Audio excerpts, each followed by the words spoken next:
Well, welcome everybody. We're going to go ahead and get started because we've got a pretty full agenda. The clerk, will you call the roll?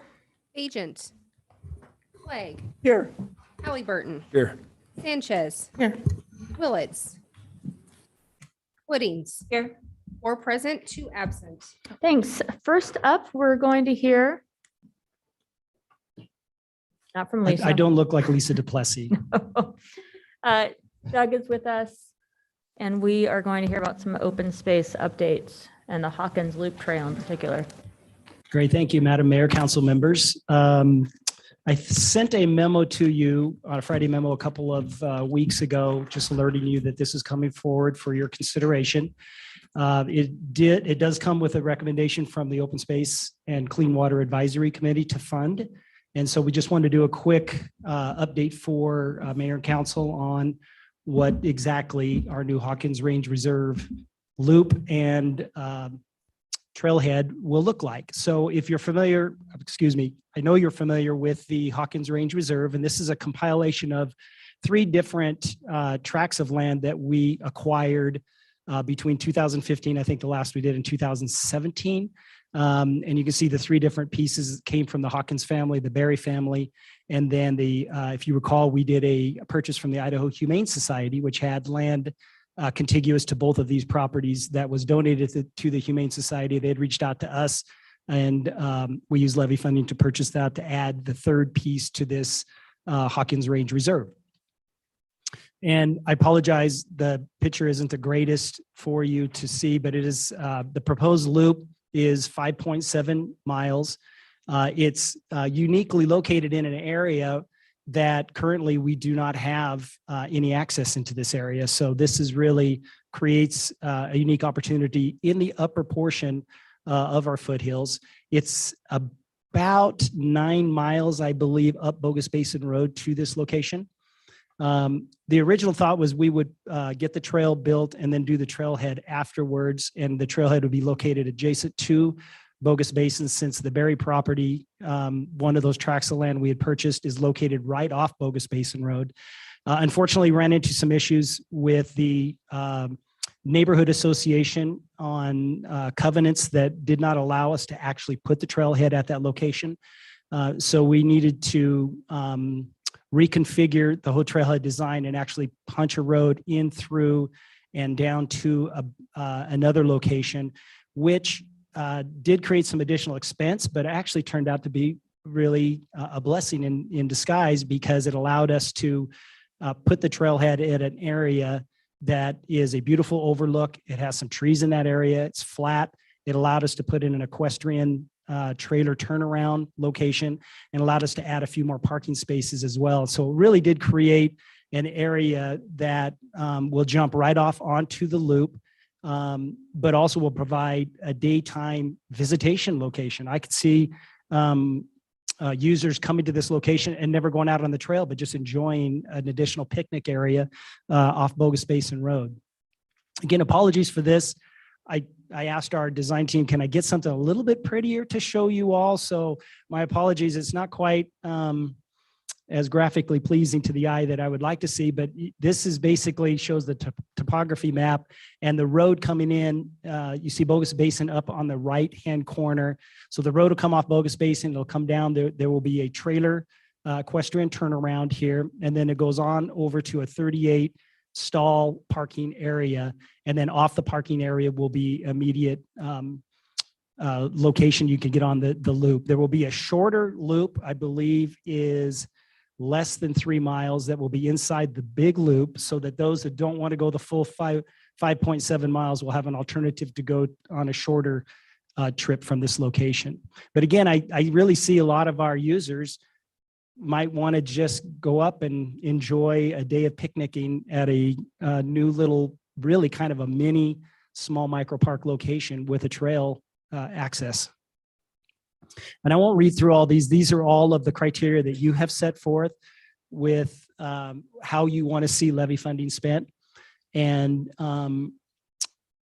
so some of the key one here, the second bullet point, seasonal closure, we will be doing that with this trail because of the wildlife habitat. There is quite a large deer and elk population that goes through this area through the winter ranging. So we will be proposing that it will be closed during the winter time.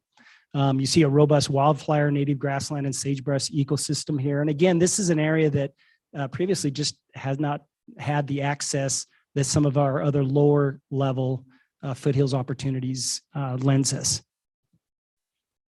So breakout of the cost, the trailhead, as you see, is $856,495. The trail itself is $155,000. We did start that trail construction last year with a contractor, I believe out of Colorado, and they quickly realized they had underbidded it and were losing money by the day. And so we allowed them out of their contract and hired another contractor that is ready to begin as soon as weather's permitted. So you see the total cost. So we did have $195,392 in city funding, which left us with a levy request of $820,000. We do have bids in place for this. So construction bid docs are out and have been confirmed. And so we're ready to start on this as soon as possible. And with that, I would pause for any questions from Mayor and Council. Madam Mayor. So Doug, one of the questions I have, given that this area hasn't had a lot of access and it has really robust native plant life today, and yet we're going to be encouraging equestrian use. What safeguards can we put in place to make sure that we don't end up with a bunch of cheatgrass up here brought in by those animals? Madam Mayor, Councilmember Clegg. Yes, so we have engaged our entire team, Martha Brabeck, in looking at what remedies could be put into place. First and foremost, the trail system will be compatible with pedestrian, bike, and equestrian. And our equestrian, so the trail itself is going to be sustainable, and I don't see us having that problem. The problem will come from those that get off trail and then bring it back into, and there's not a lot we can do to control that other than signage and education. But our equestrian folks are actually some of the best rural followers we have in the foothills and are hungry for places that they can take their horses, in particular in the upper portion of our foothills, and particularly in areas where they could have easy access with their trailers to be able to park and turn around. And so we did engage that part of our users in designing this trailhead. So I feel confident. We're not going to have problems with the users per se, but we're always going to have some issues. As you pointed out, this is an area that has not been previously utilized. Our trail team is very careful from a topography standpoint, but also from that native grass standpoint on where the trail system is being cut. And I believe that Dave Gordon and his team spent a full year mapping this system trail out before we ever even put machinery in the ground to start cutting. Thank you. Follow up, Madam Mayor. My second question is just for the levy fund itself. How much will be left if we approve this? Previously, we've used the levy pretty strategically to purchase the property and not necessarily do improvements. I'm not arguing that that was, that this isn't the right thing to do, but given that those kinds of improvements obviously are not cheap, and there's still a lot of land that we'd like to protect.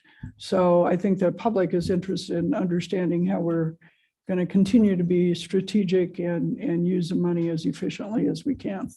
Madam Mayor, Council President Clegg, great question. And we're currently sitting, I think, at about 7.6 million in the latest levy fund.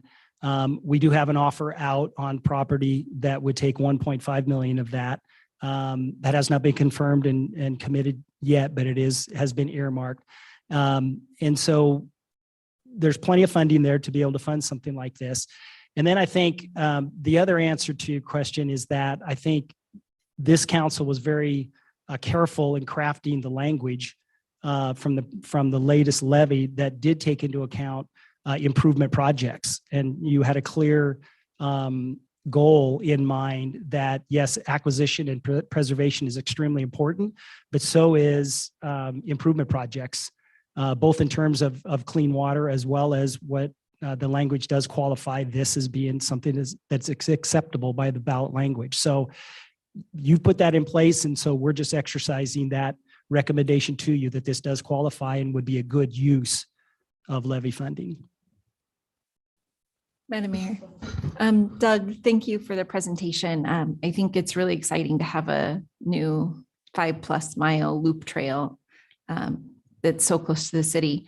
I'm trying to find the memo that you sent and I can't find it. So I'm wondering, did the memo outline, because we do still have the open space commission, correct? Correct. Was this approved through and recommended by the commission? Yes, Madam Mayor, Council Pro Tem Woodings, yes, we did take it to the Open Space and Clean Water Advisory Committee, and they did recommend the funding to move forward. Okay, great. Thank you. I appreciate that You're welcome. confirmation.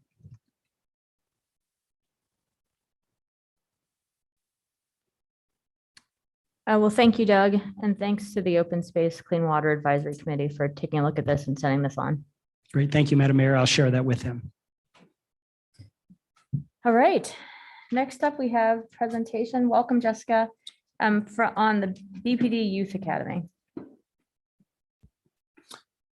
Madam Mayor, members of council, as Officer Nar gets the presentation set, I'll lead in a little bit. Obviously, the Boise Police Department has a strong commitment to community-oriented policing. One of the key components to our strategy is meaningful interactions with the youth population. It's part of the reason that Boise has, if not the first, one of the first school resource officer programs in the United States. Unfortunately, as the city has expanded, what we've recognized with our SRO program is that they are investigating more and more police reports, and they're not getting as much time as we would prefer for them to have those meaningful relationship building interactions.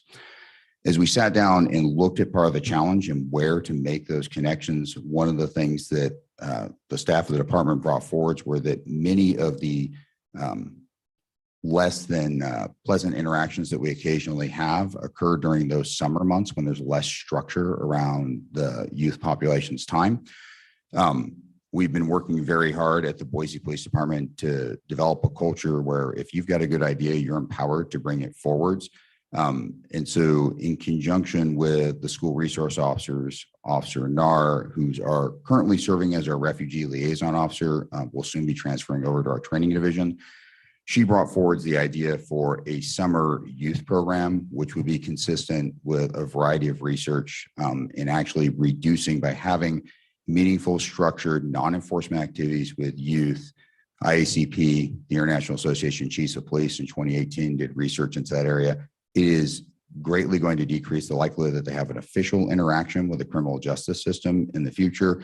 And once you're introduced to the criminal justice system, it also increases the likelihood that you will continue to have contact. So we recognize this as not only a community outreach, a community engagement effort, but really a preventative measure. And so we really strategically wanted to reach out to underserved, marginalized communities, but also make a program that was open and accessible for all. And rather than me talk to council, since I'm afforded that opportunity from time to time, I wanted to let Jessica come forward and speak to all of you, since she is really the champion of this program. So with that, I'll introduce Officer Nar. Thank you, Madam Mayor, City Council members, for allowing us to kind of present about this program for you today. So I am the current Refugee Liaison Officer. I'm in our Neighborhood Contact Officer unit, which is in the Community Outreach Division of the Police Department. And our School Resource Officer unit is in that same division. So really the thought behind this, it was brought up a couple of years ago by some of our school resource officers, and we weren't really positioned at that time to move forward on the idea. And then as things happened the last couple of years, there's been a variety of things that have impacted our community and our ability to engage on that relational level. And now that things are we're moving out of that time period, we really saw this as a perfect opportunity to kind of take that next step and bring this idea to the forefront. So really, we just really wanted to be able to engage with our youth on that relational level.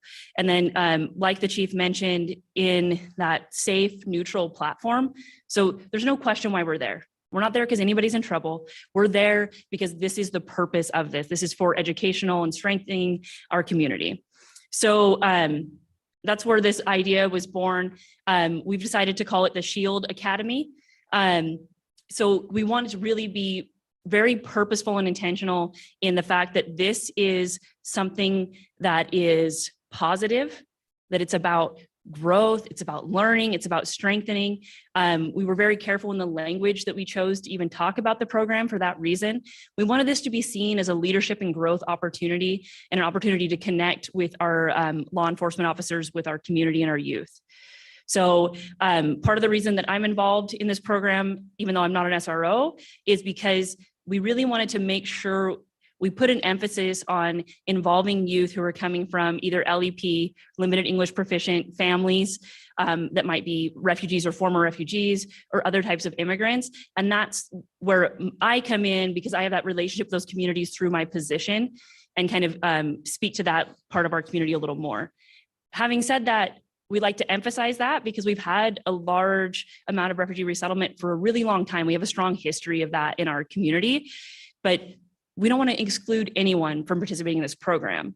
We just feel that there's a strong need for that, and that's why I'm part of this program. So that's kind of just how we kind of got to the point where I was involved with our school resource officers to create this program. So our thought for this pilot program was to do a 4-week summer program. It'll run Monday through Thursday, and it'll be 6 hours per day plus transportation time. A lot of programming, like from what I've experienced being so heavily involved in the community and from the same feedback from school resource officers, is transportation is often a huge issue for a lot of families that are, you know, especially we're talking about youth that might be more marginalized or from vulnerable populations. So we wanted to make sure that wasn't going to be an issue, there'd be a barrier to participating in this program. We've been able to secure Lowell Scott Middle School as a location for this program. And so we'll be able to provide transportation to and from the program if needed to this location. And then also by doing that, it's at a middle school, it's not at our police department. And that's very intentional as well, is to make this a more safe space that feels like a neutral ground instead of the police department. So the plan was to keep this small for the first program so that we could really control the quality as we kind of set the stage for hopefully moving forward with building this type of program. So our target age range for this program is 20 students aged 12 to 15. And then we're going to include 5 youth mentors that would be 15 to 17 years old. So they would be part of the program as well, participating, but each one would be assigned one of the officers participating in the program, where they're basically the in-between. So we have the 20 students, then we have a youth mentor who works directly with one of the officers throughout the whole length of the program. So we have 6 officers from our community outreach division, which includes 5 school resource officers and myself. And then we'll bring in additional instructors and chaperones as needed for events and activities that we'll do throughout the program. The thought for this is to make it very action heavy. It's not going to be sitting in the classroom getting PowerPoints. We want this to be very interactive, more workshop based. So we'll do a little bit of classroom stuff, but we'll do group activities. We'll do more individual things with teams, doing a lot of like storytelling, storyboarding. We're going to go out and, and play, and we're going to do recreational activities that really help them see what we have to offer in our city, which sometimes there might have been heavy buy-in to participate, whether that was cost or whether it was just knowledge. So we're going to take advantage of some of the opportunities within our city as we can tie that back to our curriculum. So moving on to the curriculum, we're kind of basing this program under 4 core themes. So talking about life skills, team building, character building, and then community. So life skills, they just mean like careers and education. Team building is going to be those teamwork skills and conflict resolution. And character building is like building that just intrinsic motivation and that sense of self and belonging. And in community, we're talking about law enforcement, but also service and a little bit of like just the government function and how that, and what that looks like when you're a juvenile. So this is just a little bit further building out of what we're looking at as far as curriculum for this. With life skills, we really want to support the idea that education is important, that where you're going with your life, whether that's college, whether that's directly to trade schools, what are your options, and really opening that up for these youth and really thinking about how can we build goals to get to where we want to be in that more fast-tracked way, rather than having all these detours that, you know, I think many of us may have been like, when you're 25, you're like, I wish I had known, right? And sometimes you were really fortunate to have somebody, a mentor in your life that helped guide you. And that's kind of the idea behind that portion of the curriculum.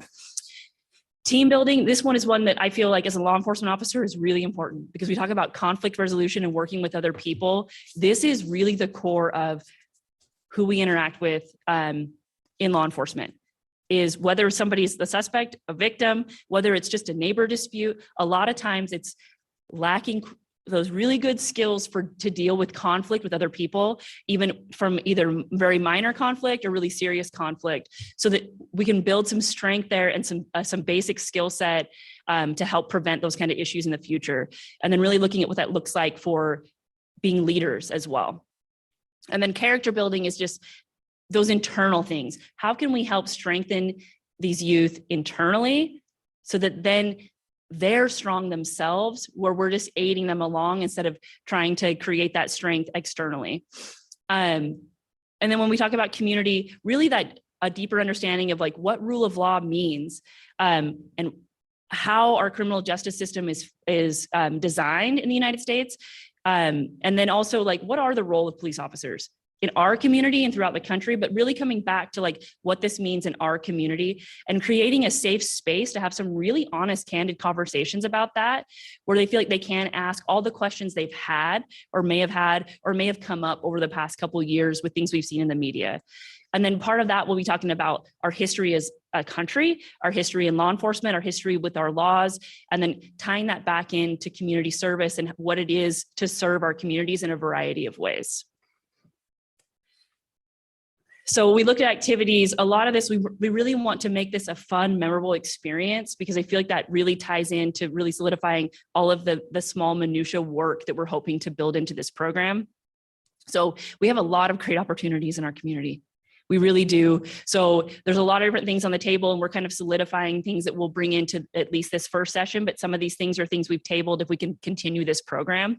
We have a lot of opportunities with paddleboarding at Quince Pond. Esther Simplot Park is this amazing facility. You know, river rafting is very accessible to our community.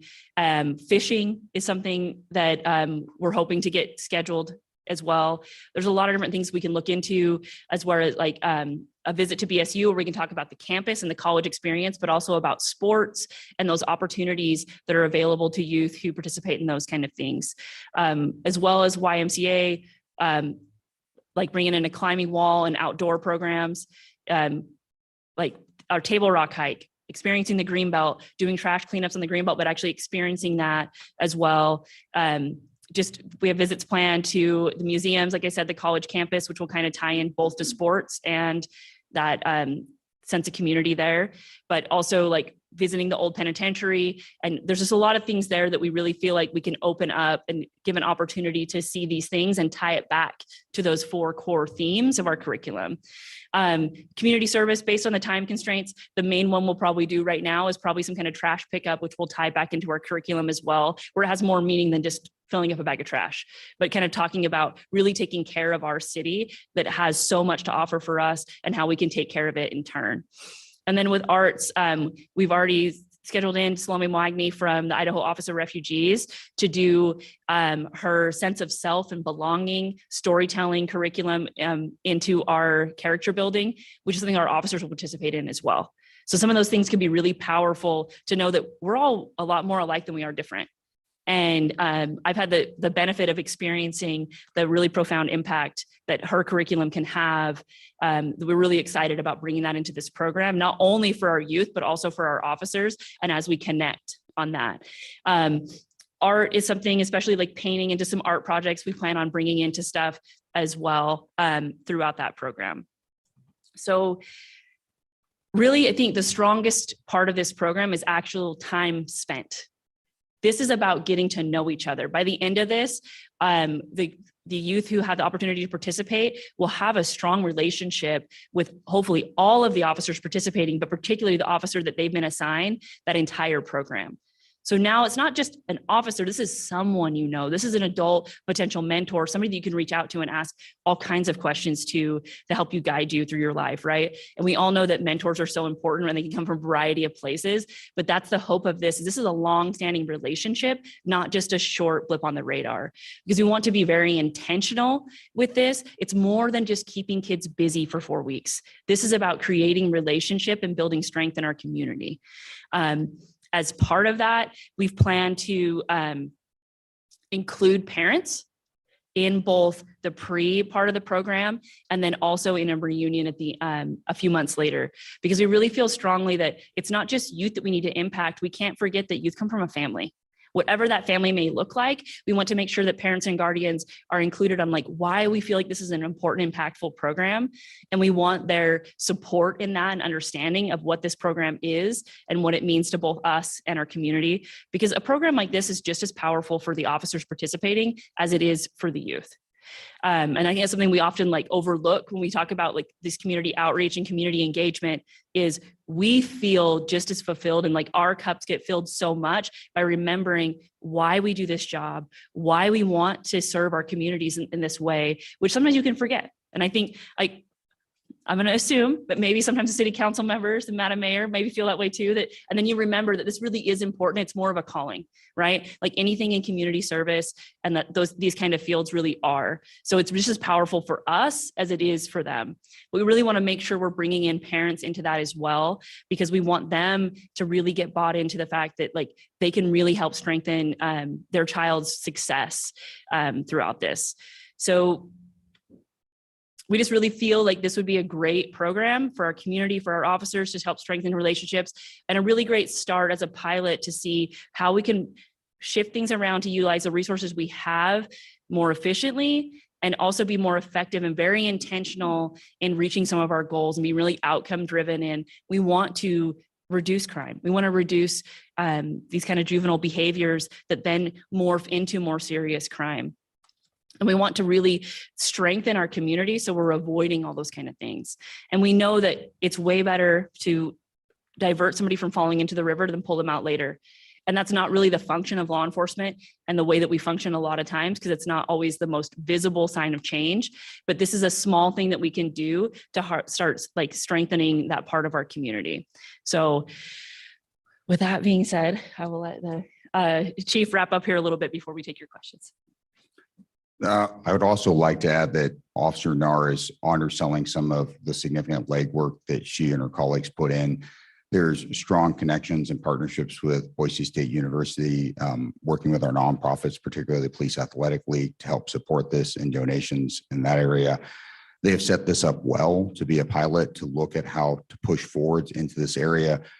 But with that, what we really want to ask of council is, are there any questions that any of you have related to this program, these efforts, and also to seek your guidance in any areas you think that we should be strengthening, pushing into other opportunities that we might be overlooking at this time? Madam Mayor, this sounds fantastic. I love the curriculum. I think that it sounds really rich. And was it based on some kind of like more national thing, or did you come up with this all yourself? So thank you, Madam Mayor and Pro Tem Hoodings. So this is a compilation of a lot of ideas and a lot of best practices from other agencies and other communities. So we have a lot of school resource officers that have a wide variety of experience before being in that unit. So some of we've pulled from what we thought was the best of programs that people brought to the table to create something that we felt would be a really good fit for our community and the youth we have here. That's super fantastic. One more question. How will the youth that participate in this find out about the program? How will they be selected? So for this, thank you, Madam Mayor, Pro Tem Woodings. For this program, for the pilot, we're doing it all referral based from school resource officers, counselors, social workers, psychologists who work in the schools. And then the next stage of that was just basically ranking who we thought would be the most appropriate, especially for the pilot, to have a good cross section of those who were referred and basically promoted by those people and selected. And then we'll go talk to parents directly So I have meetings scheduled with a bunch of parents next week where we'll start doing that part to go meet with them directly and talk about what this program actually is, answer all of their questions to then have them sign up for the program from there. It's completely no cost to the families. We just need to make sure that they're committed to it and they understand really what we're doing here so that we can make sure that we're successful in this pilot. Sounds great. Thank you. I just have a follow-up on that. This sounds incredible, and really gets to community policing for young people, which is wonderful because really we would like to see these kinds of relationships built throughout the city. For the referral, and I was wondering when you were talking, are these students that are going to be part of this program, they're with the student resource officer, so are they with the officer that would be in their school throughout the year so that they end up strengthening the relationship that they would or might have after this program with the officer who's in their school?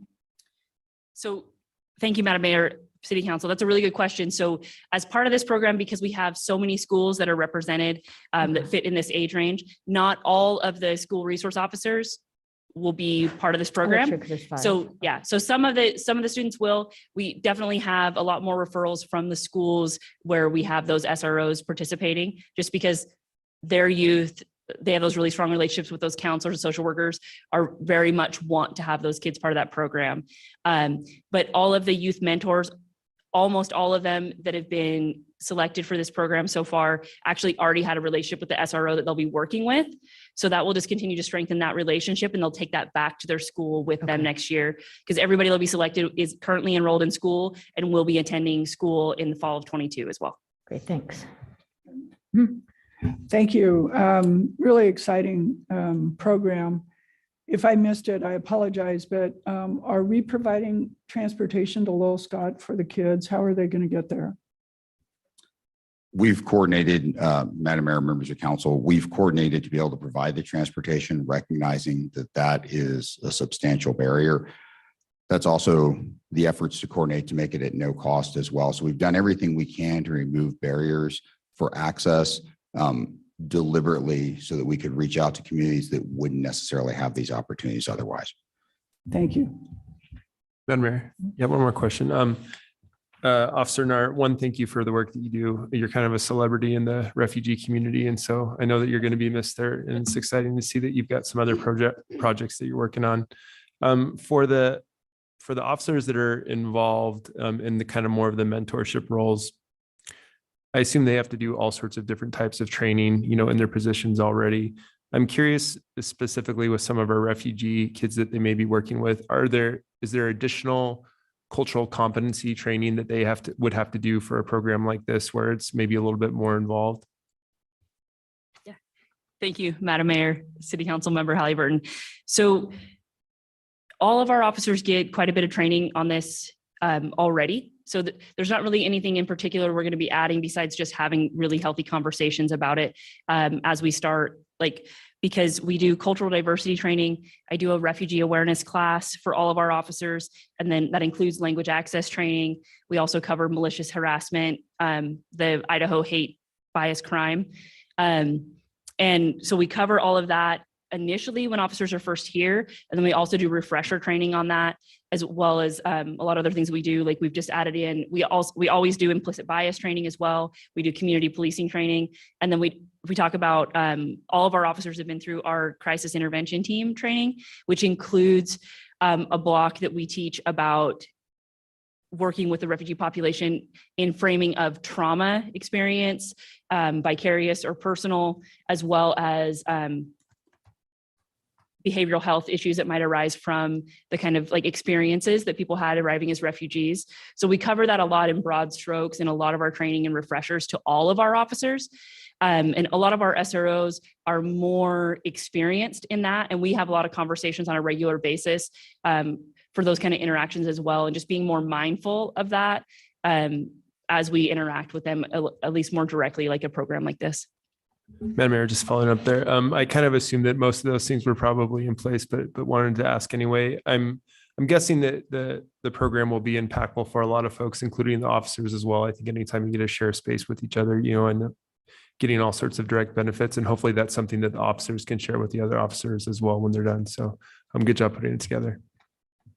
If I could add one thing, Councilmember Halliburton, Officer Nar, while she's a bit of a celebrity in the refugee community, as you phrased it, she has actually taken a new post inside the department. She'll be moving away from being the refugee liaison. The new refugee liaison will be Officer Buffy in the back of the room. But she is moving over to our training, education, and development division because of particularly skilled instructor, very passionate about the work, but she's passionate about the work for the right reasons and the right type of work.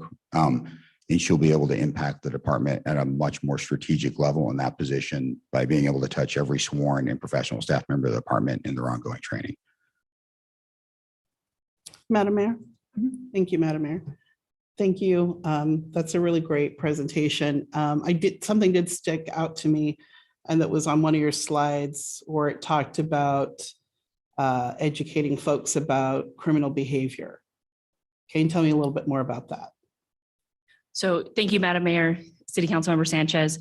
So there it's just talking about, and we're still building out the curriculum to completely cover that piece, but really just talking about how things snowball, like certain types of behavior, like just having poor conflict management skills. Like when you resort to violence to solve your problems because you don't know how to actually have a healthy argument with somebody. Like it's okay to argue.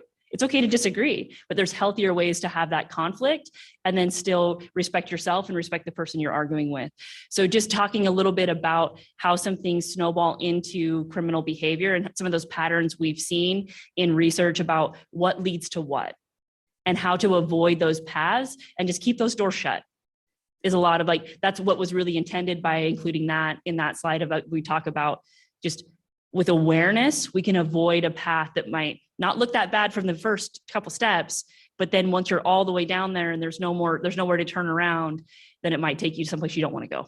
Mm-hmm. Just a follow-up, Madam Mayor. So I think, let me just say a little bit about my background. So I worked for the Girl Scouts for the better part of 10 years, and we worked with children from all sorts of backgrounds, children who came from low-income communities, Latinx community, Native American community, refugee community. And one thing that I think we have to be very mindful of, even with the best of intentions, I think sometimes folks can feel targeted. And I think it's important that whatever the selection process is, that there be an element of you were selected because you're awesome, not because you're at risk, not because you're a problem. I myself am an example of that. My first grade teacher told me one day, Lisa, you're such a good reader. Would you like to go to Mrs. Jimenez's reading class? Because that's where the good readers go. It could have been bull. But the fact is that this person who I respected and admired said that I was good at something. And Mrs. Klunk is still in touch with me to this day. It's important what we tell kids about who they are and that we include them in the process. Had I shown up to class one day and Mrs. Klunk had sent me to Mrs. Jimenez's class without letting me know why this is happening, I loved her so much, I would have interpreted that as a punishment. Mrs. Klunk must not love me anymore. She's making me go to this Jimenez woman's class. I think it's important that we involve children and families. And so I'm really glad to hear that the parents are involved. But I think we just need to be careful that this not become something that is viewed as, we got to make sure those brown and Black kids don't become criminals.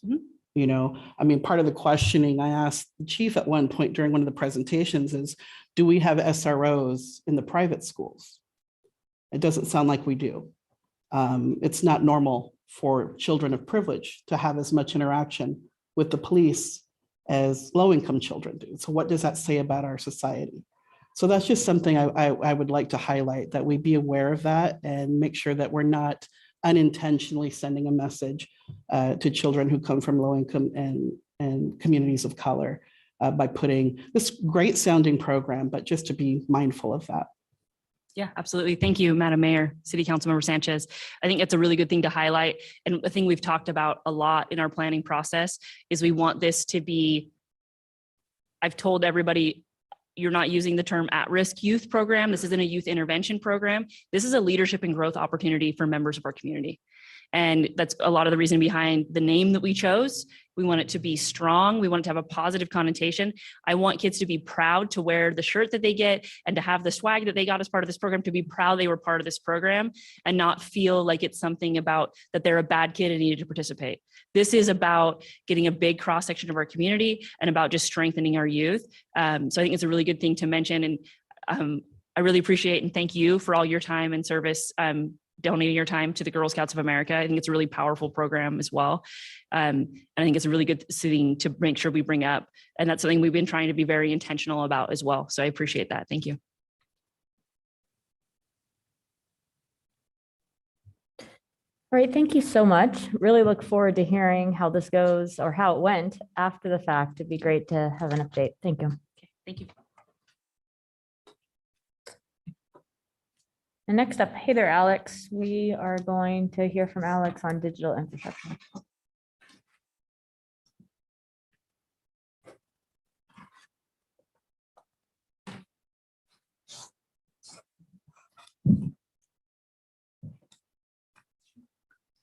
Good afternoon, Madam Mayor and council members.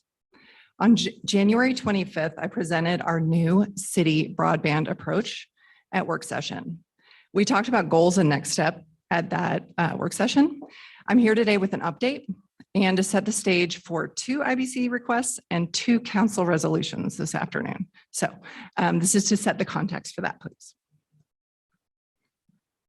As we discussed in January, the overarching vision for our new broadband approach is to ensure equitable access to high-speed internet to all those that live, work, and play in Boise.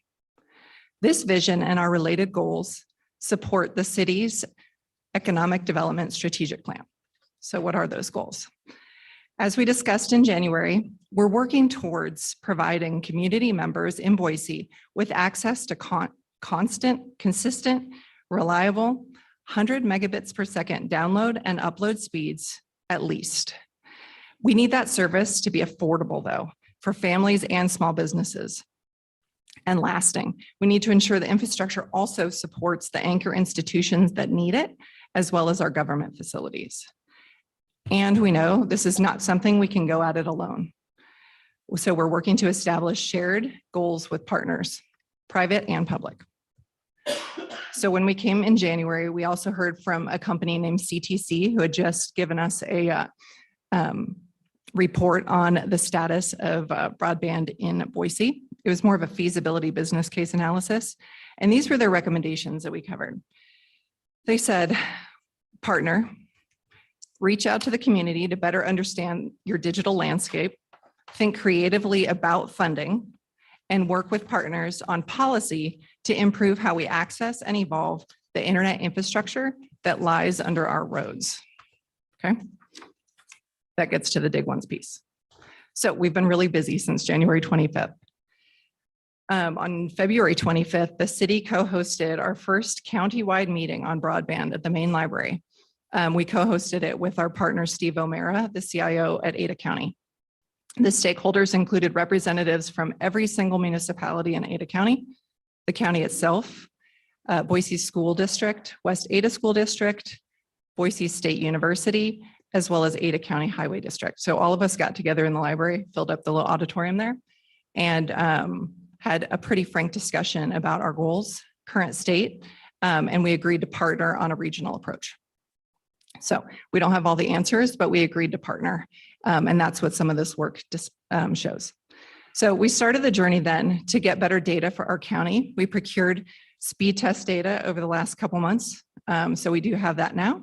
We need to build the data layer that integrates it and put it together with a whole bunch of other data that we have access to. So we're in the process of that. But that's not complete. If we get speed test data, that's one set of data points. But guess what that tells you? It tells you about all the people that are connected that know how to do a speed test. That's not every person in our community. So to get information about those in the community that today are unserved or underserved, we want to kick off a digital access study, as you heard recommended by CTC. So that's the first IBC ask for today. We're also starting a pilot project to demonstrate how better internet in the public places we frequent can be used to meet multiple use cases. So that's our pilot project, and we'll get into both of those. So a little more about the digital access study that we want to conduct. That's one of the IBC asks for today. This study will focus on the resident and small business experience. We want to tease out our community's internet connectivity gaps. Do we lack the needed modern infrastructure under our roads or between our power poles? Is it available or not affordable? Are qualifying residents aware of the federal subsidy program, newly named the Affordable Connectivity Program? It's a new program that just came out 1 January. Do they have the equipment needed to even access the internet? Even if they have the equipment, do they know how to access the internet? Can they keep up their connection with the internet and then in turn use it? That's the digital education piece. So we aim to ask questions across the board in the survey of that. Then when it comes to small business in that particular use case, what issues do they have? What do they pay? What services do they get? So those are the kind of questions that we want to ask so that we can create a plan that achieves our resident and small business goals and supports our economic development strategic plan. There's different needs for residents, small businesses, anchor institutions, vastly different needs. We need to get a beat on all of those. We expanded the scope. We originally planned to do a city study, but because of the meeting that we had on February 25th with other Ada County stakeholders, we decided to go at it at the county level. And so we'd like to include the entire county in that service. And given that their interest, and Ada County has agreed to split the cost. At least that's what they're submitting to county today. So Steve O'Mara is going forward to the county commissioners today to try to get funding for half of it. And then we're asking for half of it. And we would provide the data to all of the municipalities in the county and anyone else that needed it. So that's the digital access piece.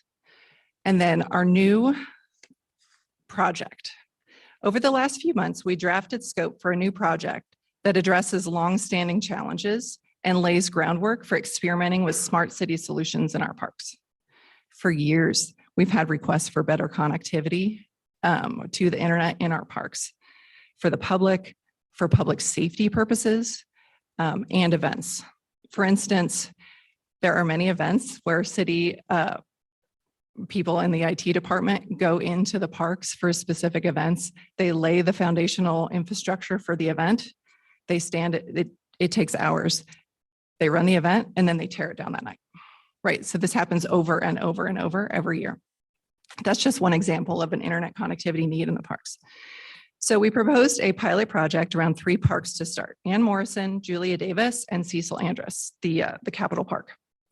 So the ask today is only for the initial funding to lay foundational fiber in only Ann Morrison and Cecil Andrews so that we can get it in the ground in time enough for the 4th of July, Pride Fest, and before summer traffic hits Ann Morrison. The last thing we want to do is have the access road torn up when all of the river traffic starts coming through, the floater traffic. So that's why we're asking for just $378,000 with IBC today. And then there'll be a larger ask for this particular project were it to be approved with the ARPA funding, if that's approved. So our goals for this project are equitable access to broadband in the parks. Remember, our goal is to have access where we live, work, and play. We know one of the places in Boise where we play and have large numbers of people playing is in our parks, especially the city-based ones. So access to broadband there and an improved community experience that can be enabled when you have internet in the parks. We've had librarians wishing for a long time to be able to issue books in the park. They have laptops. As long as they have access, they can actually issue the books in the park to kids, for example. So there's a lot of ideas that Doug's presented to us. I want to do this for Parks and Recs programs and this, all of the devices, again, that require that access in the parks. So another idea is charging stations. So it's not good enough just to have that, but you need to have a power drop as well if you want to continue to work, maybe while your kid's at the playground, for example. The other piece that we have is enhanced access to public safety and public health. We have a lot of needs with different events to have public safety representatives, keeping our public safe. That will help with that. as well as we had the fire chief ask us if we could have the AEDs or the defibrillators in the parks next to the charging stations, so that in case there's an emergency and somebody needs to have their heart shocked back, that they have access to that. The nice thing about those is when they're connected to the internet, guess what? That could send a message to 911. We get a faster response time the second one of those things is engaged. That's just 2-3 different little examples of what internet in our parks could do for us. That's not even speaking to the different parks ops and maintenance benefits of having that connectivity. So that's the proposed Connect Our Parks, just newly scoped, not yet approved. So we see with this new broadband approach, these being our next steps. Though we've established these partnerships and the beginning of these relationships, the real hard work is to come. Presumably, we would potentially kick off Connect Our Parks, convene the Broadband Coalition. We haven't really named ourselves yet. Name recommendations are fine too. But I think one of the county commissioners called us the Broadband Coalition. It sounded nice. So we're going to kick off another meeting in June. We want to start doing some analysis of the data that we just got, as well as kicking off the survey with all the participants. So that's work to be done in June, as well as starting to put together all the data layers with our GIS team in the city. So that's currently the next steps. And I forgot to mention the 2 resolutions that are coming to you guys tonight. That was the MOU to work with the Ada County on the study. And then the second one was for a slight contract amendment to CTC to do the study itself. So those are the different pieces and asks of council, as well as any ideas, thoughts, questions you might have for us. So I stand for questions.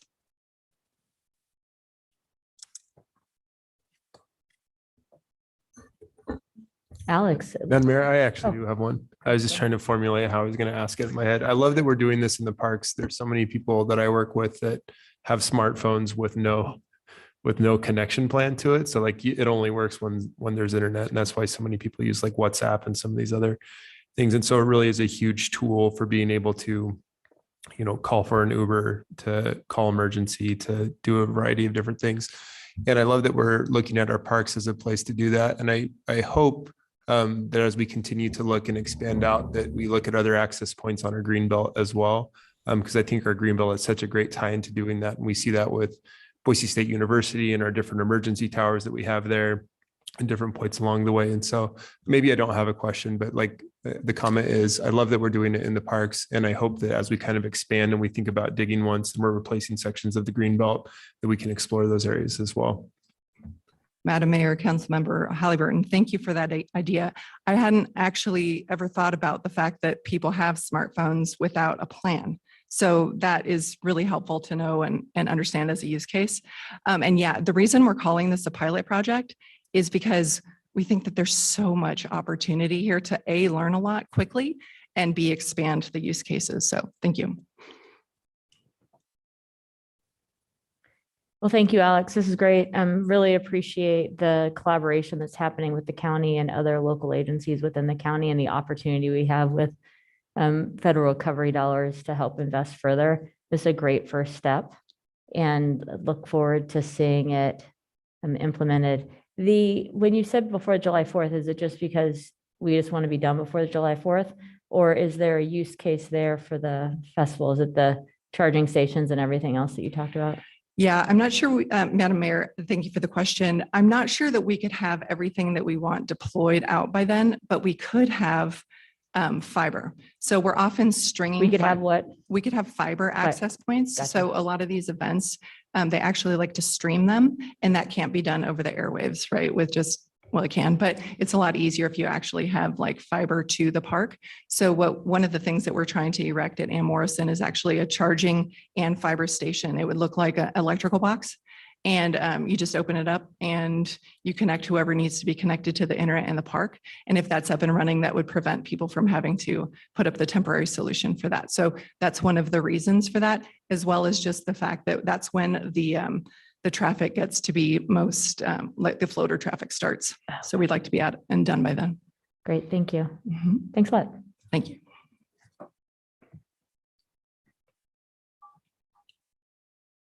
All right, so now we have Kristen Hill and I see Travis. Is it Jeffries or Jeffers? Jeffries. from Arts and History here to talk about the Irma Hayman House. I'm actually hoping that the two of you, since I don't think you've been in front of council before, would also just share with council and the public the roles that you play in the department. Absolutely. Let me just get this.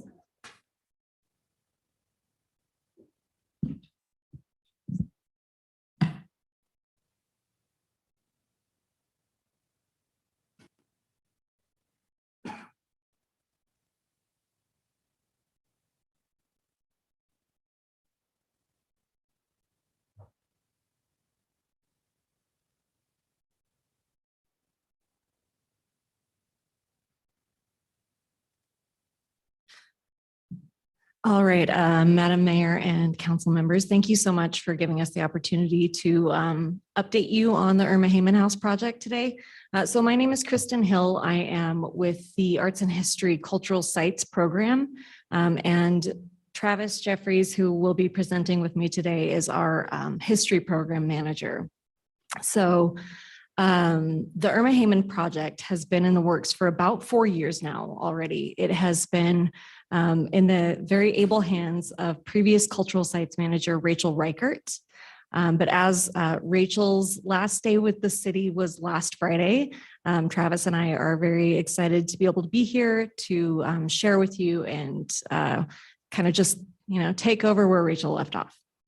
So for anyone who does not know, the Irma Hayman House is a small home located in Boise's River Street neighborhood on 617 Ash.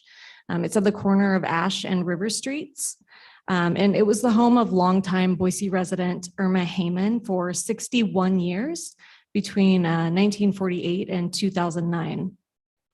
The house was built in 1907, and it's seen minimal architectural alterations over the course of its 115-year lifespan. So it is able to provide insight into stylistic and construction trends of the time, and how those intersect with different demographic groups. The house is also constructed entirely of sandstone, which is a material that was being used for other major building projects in Boise at the time, including the Idaho State Capitol building. But that feature makes it unique to its location, since almost all of the houses in the River Street neighborhood were built out of wood. So how did it come to Boise? It came through the CCDC. The CCDC approached the Capital City Development Corporation, CCDC, approached the Arts and History Department in 2016 about the possible conveyance of the Irma Hayman House to the city of Boise. This conveyance was approved by mayor and council in May 2018. And in 2019, Arts and History established the Irma Hayman House Task Force. So comprised of community members, Irma Hayman's family, members of the Arts and History Commission, and the Arts and History Advisory Team. This group has provided recommendations for the programmatic vision and outreach tactics surrounding the house, including future use, the selection of public art, historical and cultural context, and other community engagement strategies. So the images that we're looking at right now are the condition of the house when that transfer was made. So in 2018, these were taken. So the Irma Hayman House is the last single family home still standing on River Street. And the River Street neighborhood for much of the 20th century was a working class part of the city. It housed immigrants from the Basque Country, Croatia, Bulgaria, Greece, Japan, Russia, and elsewhere. And by 1940, housing segregation had made it the neighborhood where the majority of Boise's African-American residents lived. So Irma purchased this property with her husband, Lawrence, in 1948, and she lived in the house until she died in 2009. So tied into the goals of the city of Boise's cultural master plan, the preservation and interpretation of the 617 Ash Street property are critical components for representing those whose stories are often omitted from standard historical research. As a cultural and historical resource for the city of Boise, the Irma Hayman House will be managed by the Boise City Department of Arts and History's Cultural Sites Program. And now I would like to turn things over to Travis Jeffries, who will take us through the significant historical events associated with the house and the neighborhood.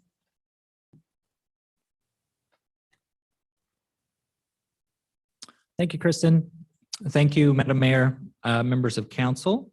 I'm just going to speak to the history of the house, and I'll try to be brief. So we'll start with a little bit about who Irma Hayman was, right? And then I want to delve into a little bit about the context of the neighborhood, right? Because the project is really about telling the story, certainly of Irma and of her family, but also of the neighborhood itself. So Irma Andre Madry Heyman was born on October 18th, 1907 in Nampa, Idaho, to parents Amanda Chouteau Dodge and Charles Edward Andre. She was the 12th of 13 children. As you can see in this photograph on the left there, she really liked music.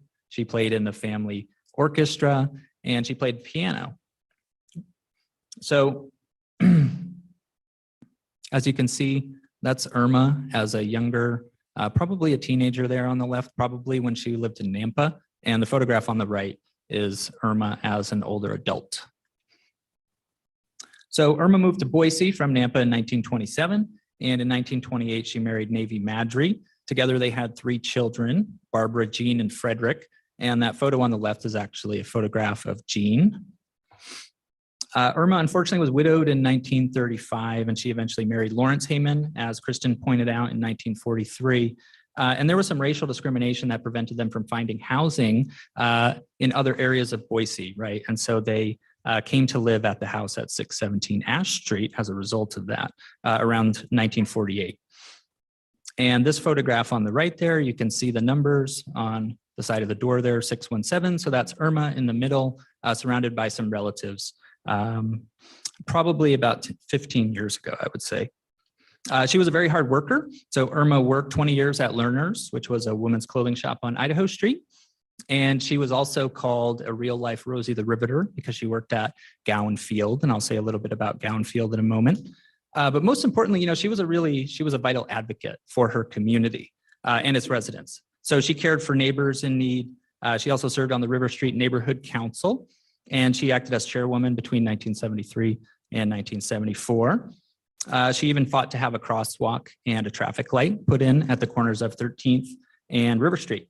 So she was very, very active in the community, and that came out with anybody who knew Irma well.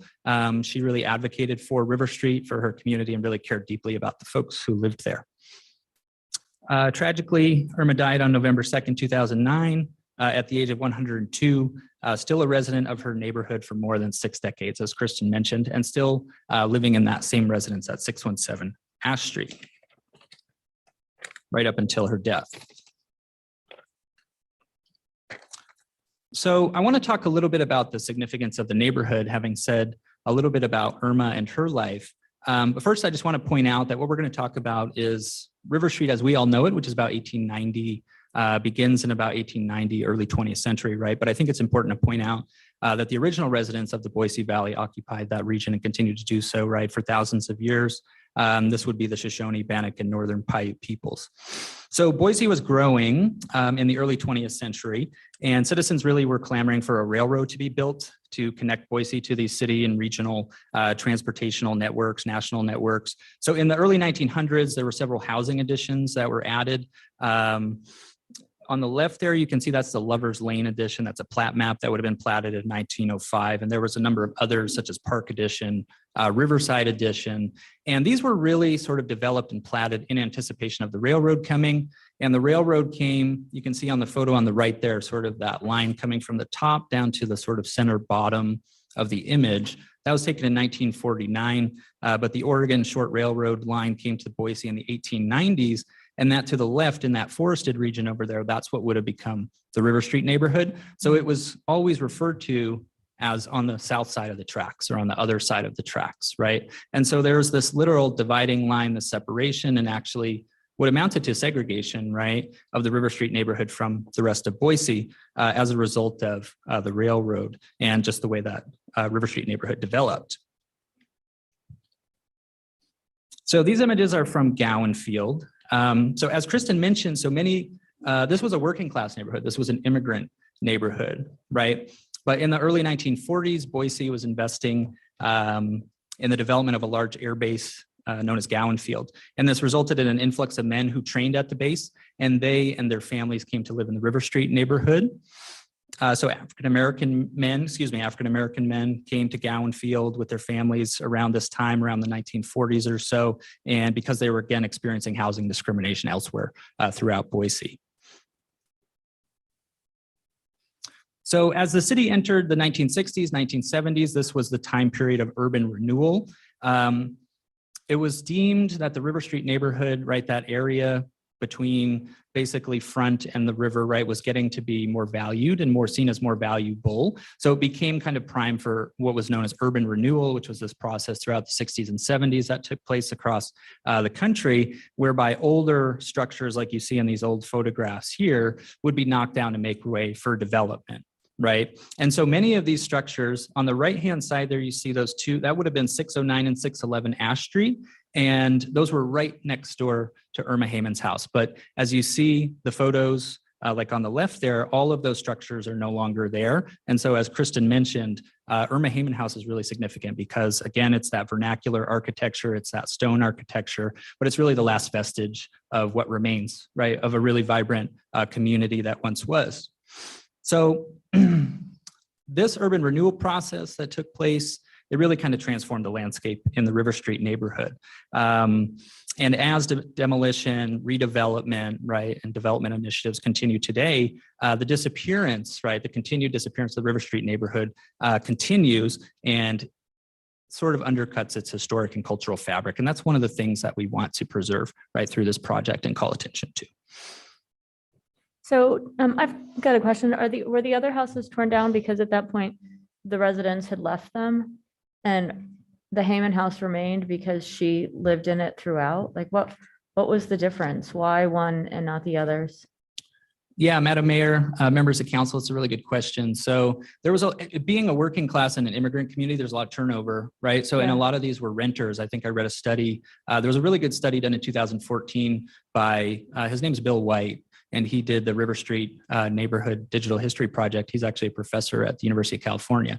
And it's a great study. And he found that there was, I think it was like 60% were renters, right? So there's a high degree of turnover. So you can see from some of these images, they're black and white, they're kind of hard to tell, right? But some of them were probably viewed at this time as being in disrepair, right? And maybe some of them were vacant. So there was nobody to advocate for them, right? So they became kind of prime targets for urban development demolition. When the street itself was expanded, a lot of the properties that you see were casualties of that. But I imagine that Irma Hayman, right, because of her longevity in the neighborhood, because of the stone vernacular sort of architecture, I think those were probably contributors to it being spared that fate. Yeah. And Kristen has a couple more updates, Madam Mayor and council, if I'm.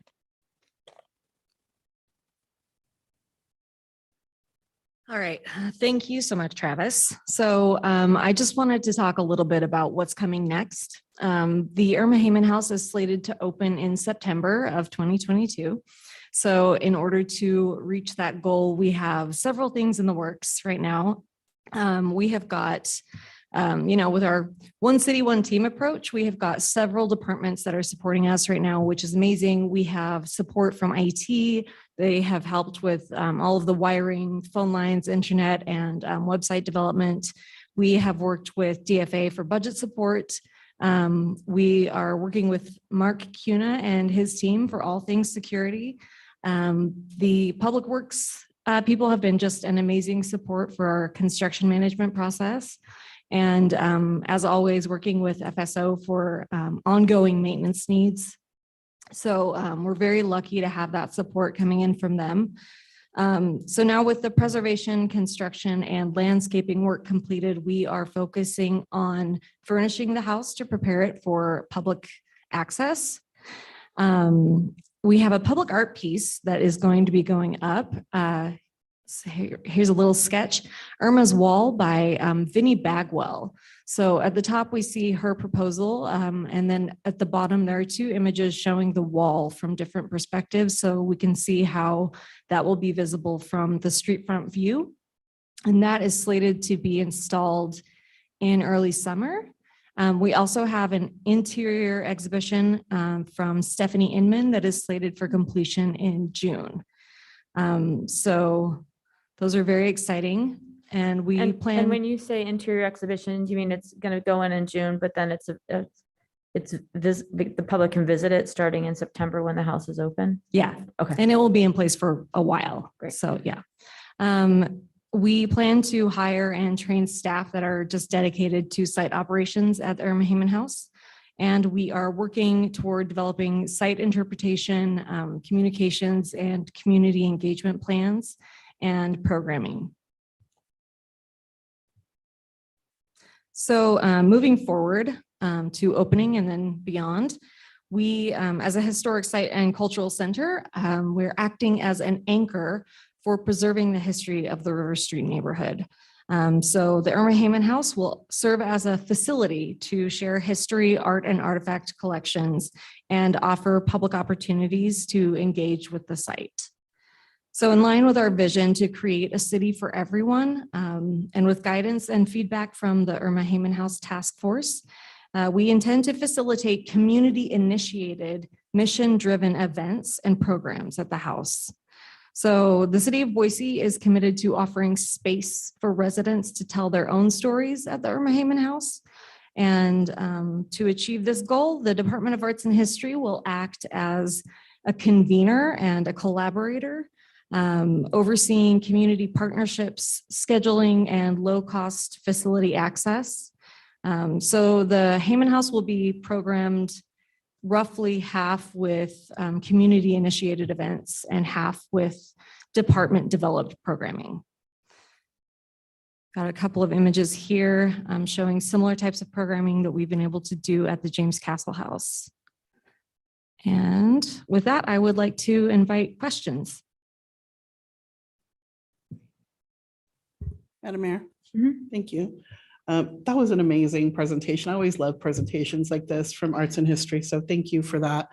Do we know if there's any history connected with Irma Hayman and being included in the Green Book or anything like that? Do we know anything about that, Travis?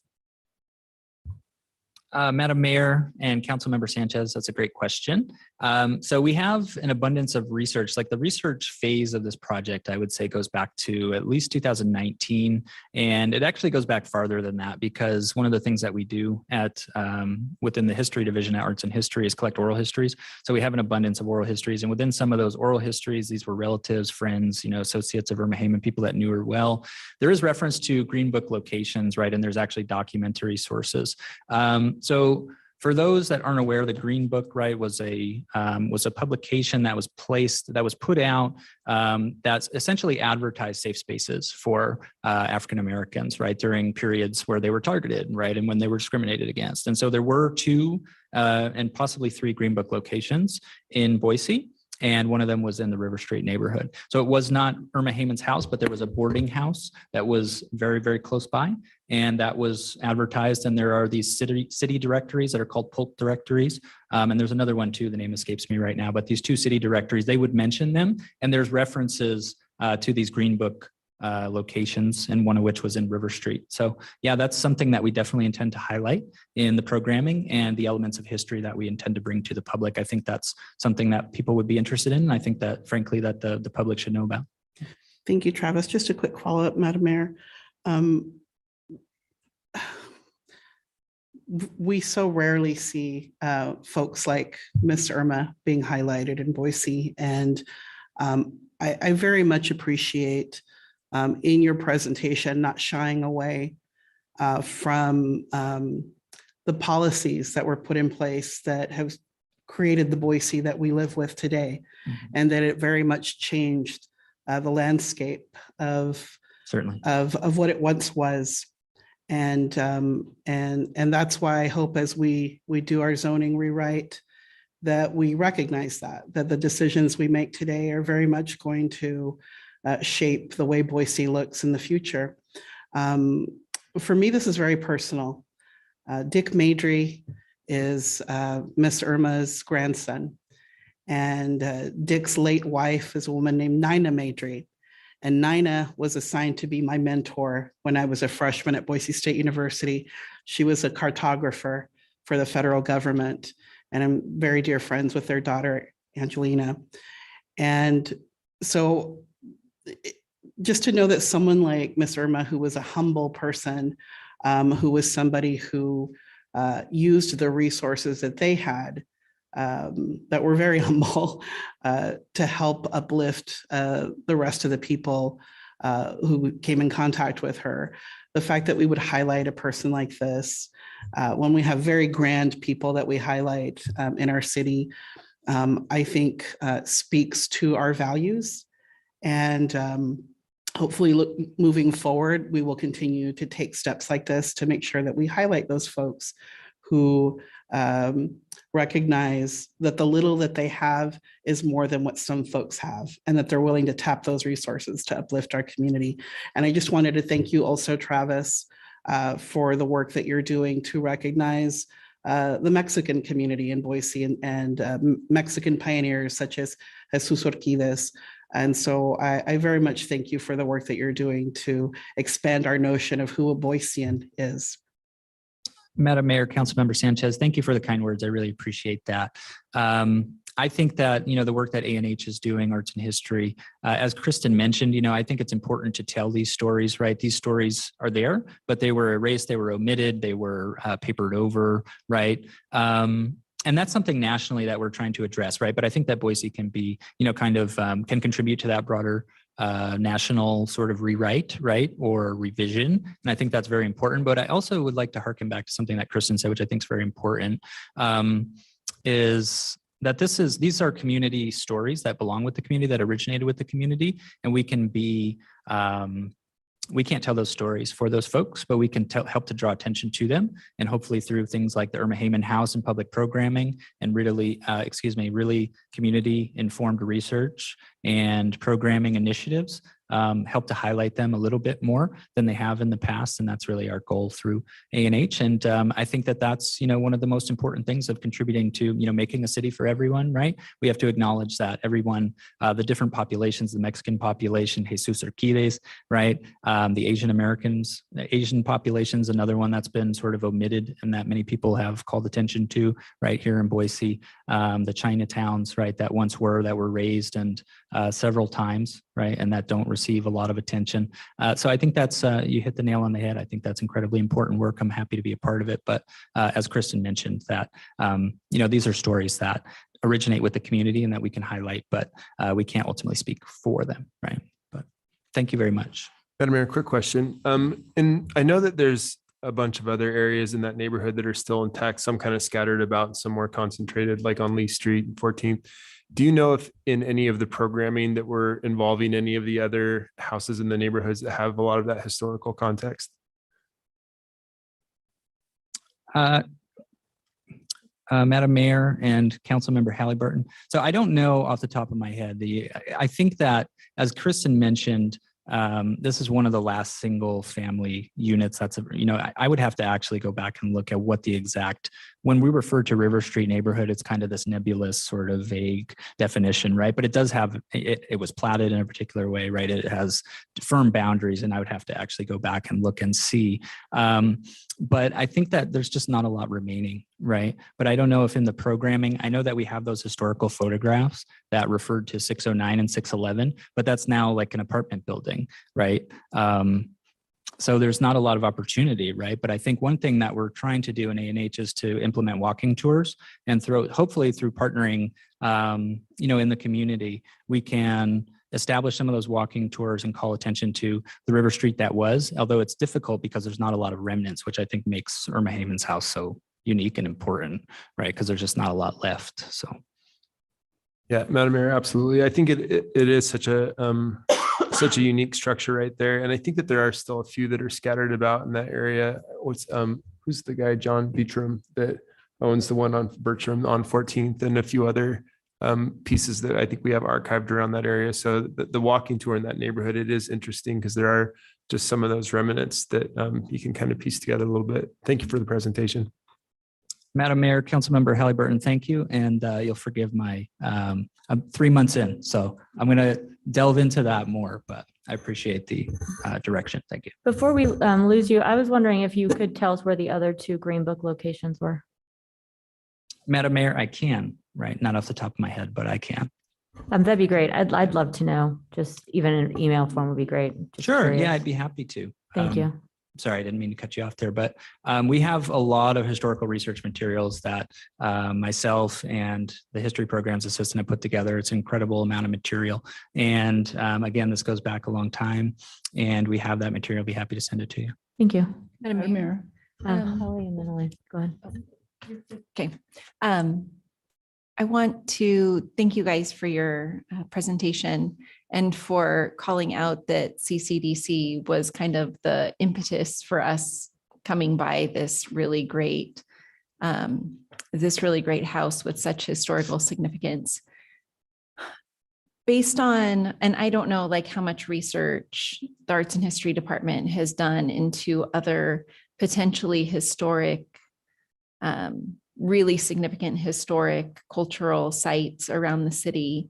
But it would be really interesting to kind of see if there's anything that we can put on our radar, because this one seems like, yay CCDC for recognizing its importance and for transferring it to the city, but, or maybe, and are there ways for us to be very thoughtful and deliberate around cultural sites into the future, and kind of earmarking, oh, this was an important place. Are there any existing resources still left based on populations, communities of interest, and that type of thing, and throughout history?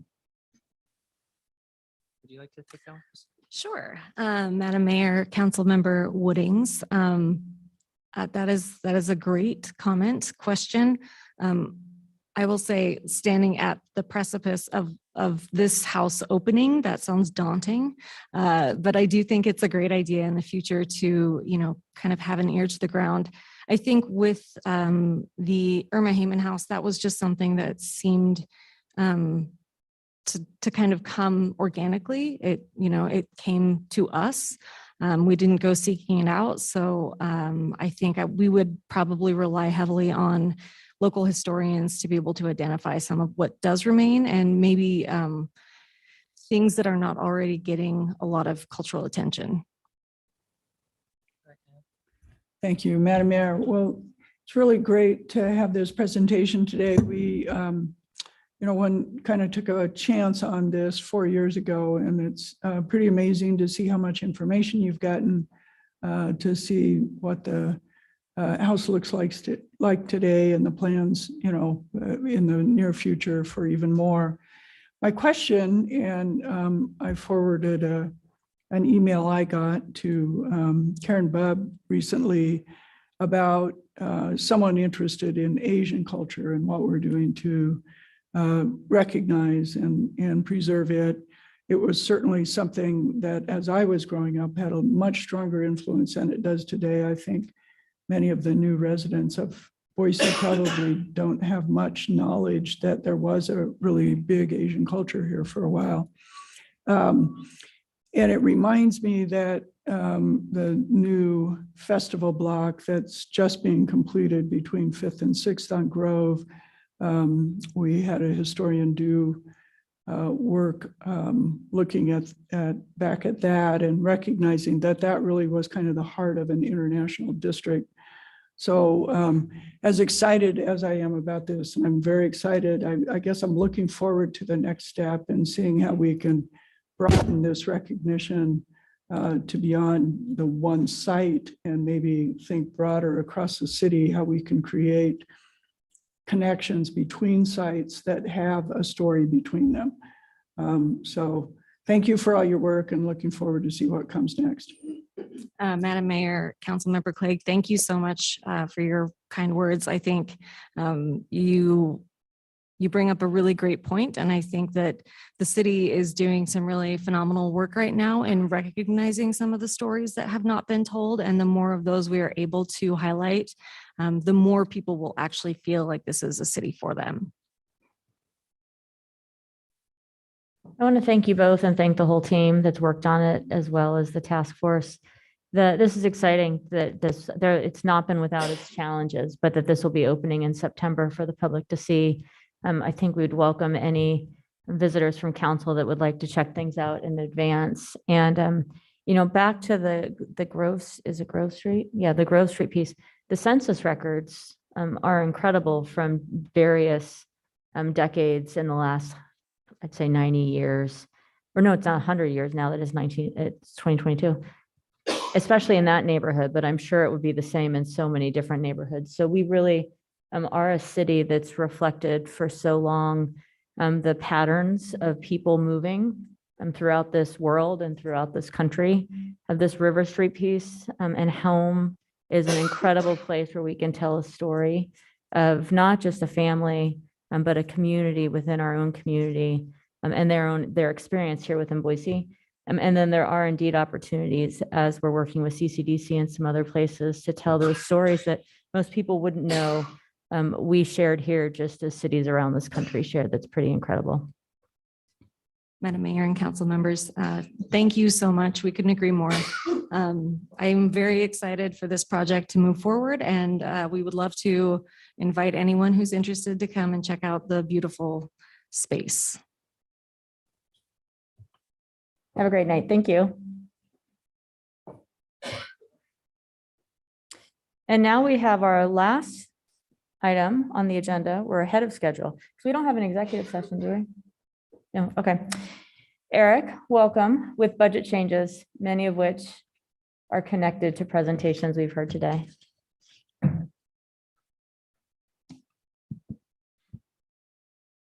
Thank you very much, Madam Mayor, members of the council. We have 15 interim budget changes for your consideration, the majority of which are revenue neutral.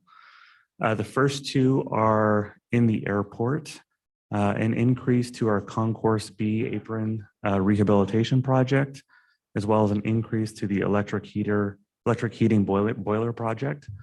Both of those increases would be supported through reductions to other airport capital projects.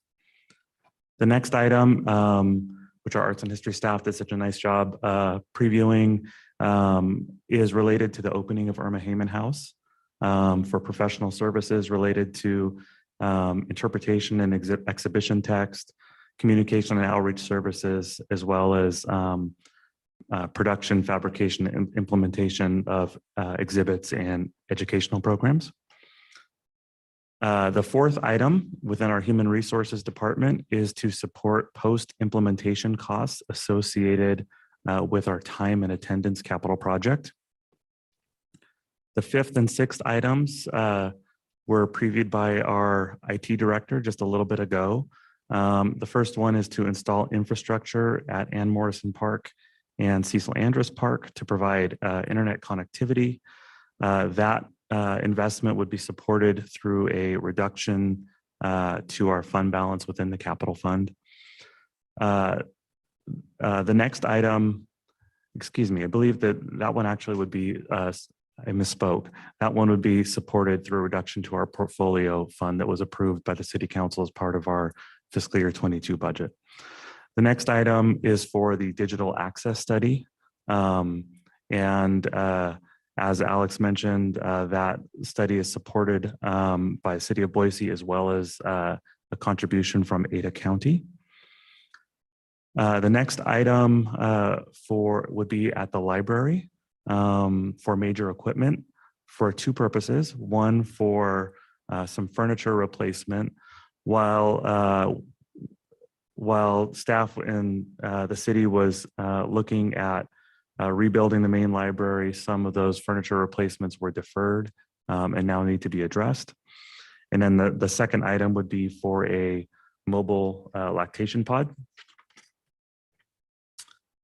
Another library investment would be an investment to secure perpetual access to digitized Idaho Statesman records from 1989 to 1998. That investment would be supported through a reduction to our operating contingency. Our next item is really an advance on something that will be included in our fiscal year 23 proposed budget, which would be the consolidation of facilities maintenance staff from our library and parks departments into our public works department. Specifically, this action would move one position from the library into public works to help with the transition plan. Next item is within the Parks and Recreation Department. It's to address increased costs associated with relocation of the trailhead at the Hawkins Range. Our 11th item is for also for the Parks and Recreation Department to provide lighting along the Greenbelt from the Ann Morrison Park Old Timer Shelter to the 9th Street Bridge. That project would be supported through a reduction to our capital fund balance. Our 12th item impacts our Planning and Development Services Department. It transfers general fund resources to the home fund for planning costs associated with the usage of funds received within the home fund. Those funds would be reimbursed back to the general fund upon completion and acceptance of the plan. Our 13th item is an additional $6.5 million for the continued provision of the Emergency Rental Assistance Program.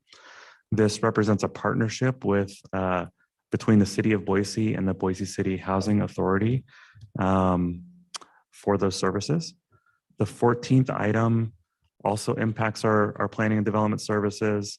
It's recognizing increased development fee revenues and an associated expenditure amount for contracted resources for building plan review due to the high volume of work that we've been experiencing.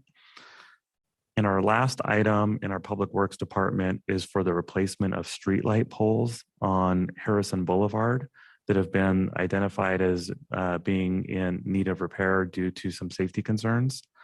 That investment would be supported through a reduction to our operating contingency. With that, I'd be happy to stand for any questions.